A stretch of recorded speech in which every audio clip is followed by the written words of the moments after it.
Hey,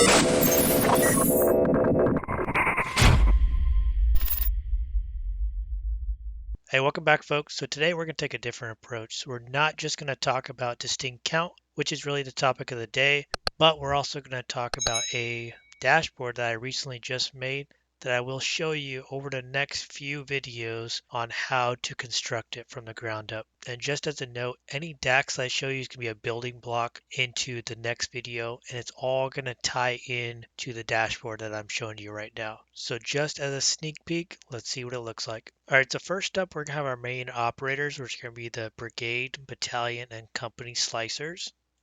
So if I just click on one of these, for example, click on First Brigade, it's going to change all our values within the banner up here.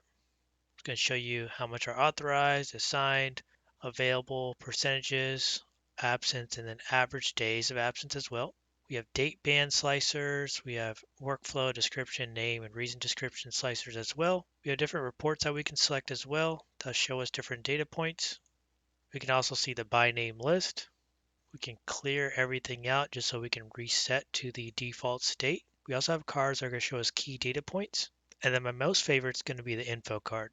So now we can have a guide, if you will, that'll tell us exactly what each chart, each visual, each slicer does within the dashboard. So like I said, each DAX I'm going to show you is going to highlight how to really construct this from the ground up. And we're going to build it actually from the ground up together so that you can get hands-on experience of what it feels like to have this dashboard developed by you. All right, so the topic of the day is distinct count. So what does that mean? Think of it as a function where you only want to count a value one time.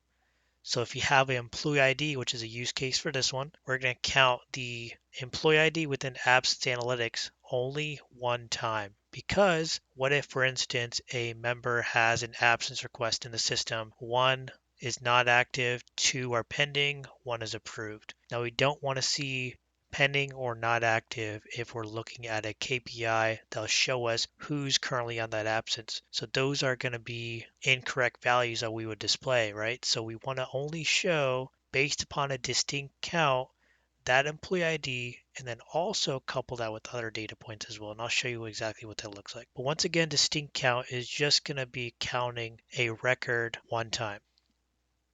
All right, so we are back in the lab, folks. And what I want to do first is I want to go to table view. I want to make sure I'm in absence analytics. We can just minimize that. And I have a list of people here that have a absence in the system, whether it's pending, not active, approved, and it could be something that covers today. It can be something that covers a date within 2 years from now. So what do I want to do? So I want to identify by total count how many people are currently on absence right now.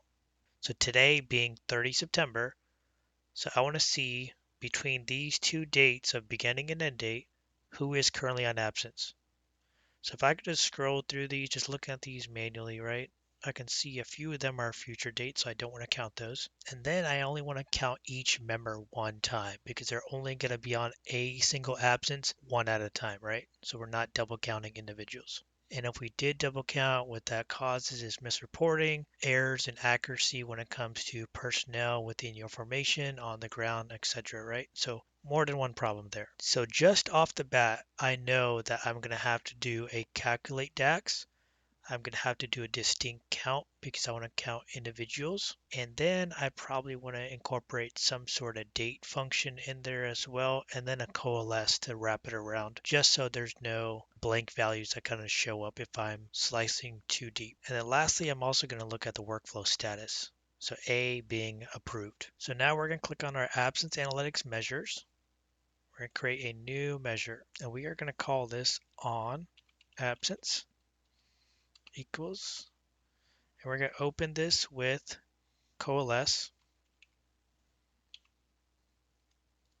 Then we're going to say calculate because that's going to take all my values together and give me a sum, right? And then I'm going to do distinct count because that's going to be nested within the calculate. So I want to be able to count everything that I'm nesting within the distinct count DAX into this one, and then all of them are going to be wrapped around this to coalesce. So you have this tiered approach when you're writing DAX or really any code, right? So that's kind of how you can look at it, is where a tier is going to show you what's wrapped within that step that you're looking at. So the distinct item's going to be the Absence Analytics employee ID. I'm going to close that up. I'm going to put a comma. I'm going to go to my next line now, and then I would say begin date less than or equal to today. And so I don't have to explain what this means yet, and this is just an operator, just like less than or equal to is. So and twice is just going to mean that both operators are true. So once I put in another line of end date and I say greater than or equal to today, workflow status equals A. So we're looking for a distinct count of the employee ID. So one status per member. We're looking to see if the begin date is less than or equal to today, which is going to show me currently who's on absence, and then a status of A, meaning approved. So we have our distinct count, we have our window of our absence, and then we have approved. And now what we want to do is just close up the calculate, because we know that now we just need a count of all this. So now we closed up the distinct, we closed up the calculate, and now I just want to close up the coalesce. Now we're going to hit that commit button, and now we're just going to bring in a card and then select on absence. And then as always, what you want to do is click on the measure, click on the comma if that's what you want as well, if that value changes to 1,000 or more, so that you don't have to do it later on. And there we have it, folks. That's how you run a distinct count. Super useful, super beneficial when wrapping it with a calculate function. And as you can see, we're now pinpointing exactly what we want within our dashboard. So once again, this DAX I just showed you is going to be super beneficial when it comes to our absence analytics dashboard I showed you in the beginning of the video. Stay tuned for more, because we're only going to get more advanced as we go. Thanks for watching.